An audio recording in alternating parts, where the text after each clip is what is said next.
এই কি করছিস তুই? ভাই বার্গারের টিকিয়া ফুরোই গেছে, তাই নতুন করে টিকিয়া বানাচ্ছি। শেষ মানে কি? ফ্রিজে তো আগের টিকিয়া আছে, সেগুলো দিয়েই বানিয়ে দে। না ভাই, ফ্রিজের ওইগুলো তো 2 দিনের পুরানো। ওইগুলো খেলে তো কাস্টমারের পেট খারাপ করবে, সাথে সাথে রেস্টুরেন্টের নামও খারাপ হবে। তুই বেশি বেশি গিয়েছিস, আমি যা বলছি তাই কর। ভাই আমি শুধু চাই মানুষ ভালো খাবার খাক। খারাপ খাবার দিলে তো আপনার প্রতিষ্ঠানের নামই খারাপ হবে। তোরও তো জ্ঞান দিতে হবে না। যা তাড়াতাড়ি ফ্রিজ থেকে টিকিয়াটা নিয়ে বার্গারটা বানিয়ে কাস্টমারকে দিয়াই যা।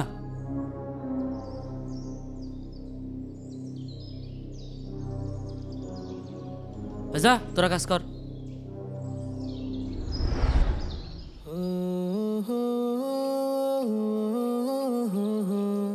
স্যার, এই যে আপনার খাবার।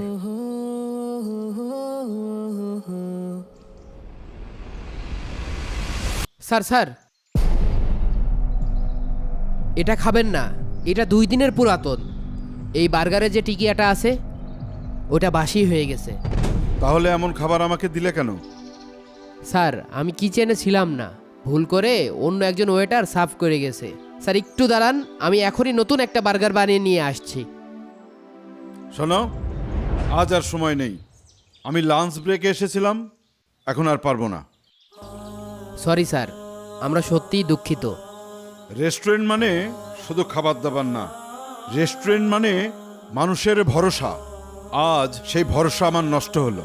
সরি স্যার, আমি বুঝতে পারিনি।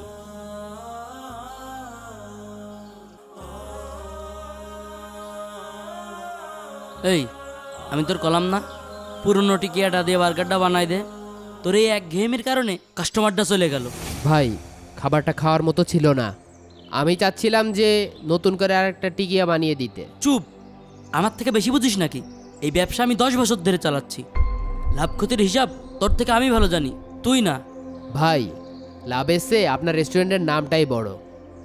এই নামটা একবার খারাপ হয়ে গেলে এই জায়গাটা আর কেউ খেতে আসবে না। দেখ, তুই কিন্তু আবার আমাকে জ্ঞান দিচ্ছিস। যা বলবো ঠিক তাই করবি, নয় দরজা খোলা আছে, এখনই বেরিয়ে যা।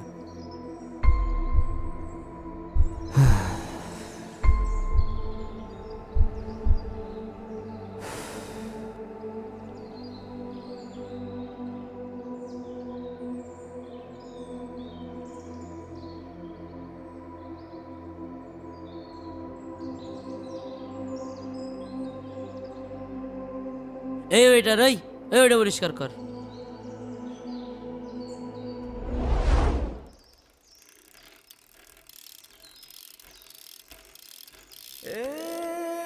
বাজান, মন খারাপ করে বসে আছো কেন? আব্বা, মানুষের ভালো চালি আসলে মানুষ মনে করে তার খারাপ চাচ্ছি। কেন বাজান, তোমার চাকরিকে আবার চলে গিয়েছে? বাজান মন খারাপ করো না, চলো বাড়ি চলো। চলো। বাজান সাইকেলে ওঠো।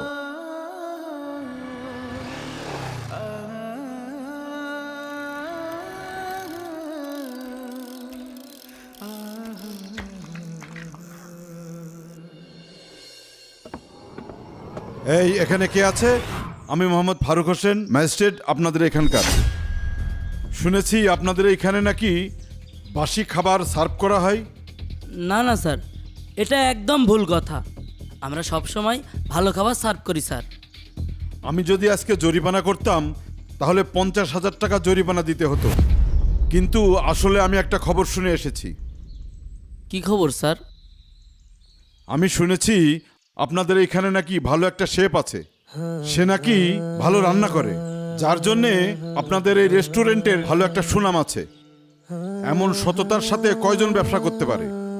আচ্ছা, আপনাদের সেই শেফটা কোথায়?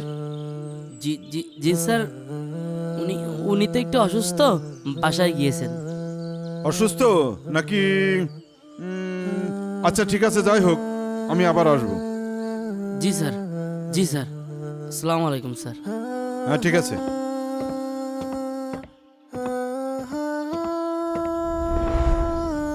আকিব, আকিব, আকিব, এ আকিব, কিরা গো? আসসালামু আলাইকুম চাচা। ওয়ালাইকুম আসসালাম। চাচা, ওই যে আকিব আমার রেস্টুরেন্টে চাকরি করে, আকিব কি বাসায় আছে? বাসায় আছে? হ্যাঁ, কি হয়েছে তা? ওই যে আমার রেস্টুরেন্টে তো চাকরি করতো, রাগ করে চলে এসেছে, তাই ওকে ফেরত নিতে এসেছিলাম চাচা। ওখানে আরো যাবে না, কাজ কাম আর করবে না। কে? আরে ভাই আপনি? আকিব, তুই আমার রেস্টুরেন্টটা বাঁচাইছিস ভাই। আমি আপনাকে বিপদের হাত থেকে বাঁচিয়ে দিয়েছি। কিভাবে? তোর সততার জন্য আজ আমি 50,000 টাকা জরিমানার হাত থেকে বেঁচে গিয়েছি ভাই।